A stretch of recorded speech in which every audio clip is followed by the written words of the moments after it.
ഇതിൽ എത്ര പേര് ഈ വീഡിയോ കണ്ടിട്ടുണ്ട് എന്നറിയില്ല.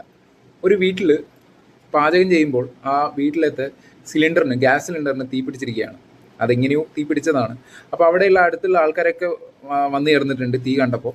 അപ്പം ഈ തീ കണ്ടപ്പോൾ അടുത്തുള്ള ആൾക്കാർ ഇത് തീ അണക്കാൻ വേണ്ടിയിട്ട് അവർ ചെയ്യുന്നത് എന്താണെന്ന് വെച്ച് കഴിഞ്ഞാൽ നേരെ അടുത്തുള്ള നദിയിലേക്ക് ഇത് കൊണ്ടുപോയിട്ട് അവിടെ താഴ്ത്താനുള്ള ശ്രമമാണ്. താഴ്ത്തിയിട്ട് അത് തീ അണക്കാമെന്ന പ്ലാനാണ്.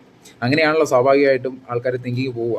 അതിപ്പം നമ്മളെ ഇടക്കും അങ്ങനെ തന്നെയാണ്. അപ്പം ഈ വീഡിയോ ഒരു ഓർമ്മപ്പെടുത്തലാണ്. ഇതൊരു വളരെ ഇമ്പോർട്ടൻ്റ് ആയിട്ടുള്ള ഇൻഫോർമേറ്റീവ് ആയിട്ടുള്ള വീഡിയോ ആണ്.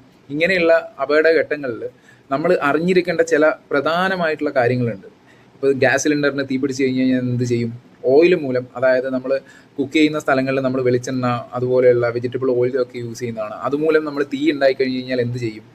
അപ്പം ഇതൊക്കെ നമ്മൾ സ്വാഭാവികമായിട്ടും നമ്മൾ പെട്ടെന്ന് നമ്മളെ വെറീഡായിട്ട് നമ്മൾ ചെയ്യാൻ പോകുന്നത് അടുത്തുള്ള കുറച്ച് വെള്ളം എടുത്തിട്ട് അതിലേക്ക് തെളിച്ചിട്ട് അത് നിർത്താമെന്നാണ് വിചാരിക്കുന്നത് സ്വാഭാവികമായിട്ടും. പക്ഷെങ്കിൽ അങ്ങനെ ചെയ്തു കഴിഞ്ഞ് കഴിഞ്ഞാൽ തീ പടരുകയുള്ളൂ.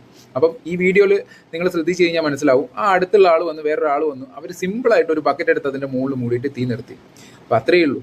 അപ്പം ഈ സിമ്പിളായിട്ടുള്ള കാര്യങ്ങൾ വളരെ ഇമ്പോർട്ടൻ്റ് ആണ്. നമ്മുടെ ജീവന് ഭീഷണിയാണ് ഇങ്ങനെയുള്ള കാര്യങ്ങൾ. അവിടെയുള്ള അത്രയും പേരുടെ ജീവന് ഭീഷണിയായ ആ സിലിണ്ടർ ആ ഒരാൾ വന്നിട്ട് പെട്ടെന്ന് തീ നിർത്തി.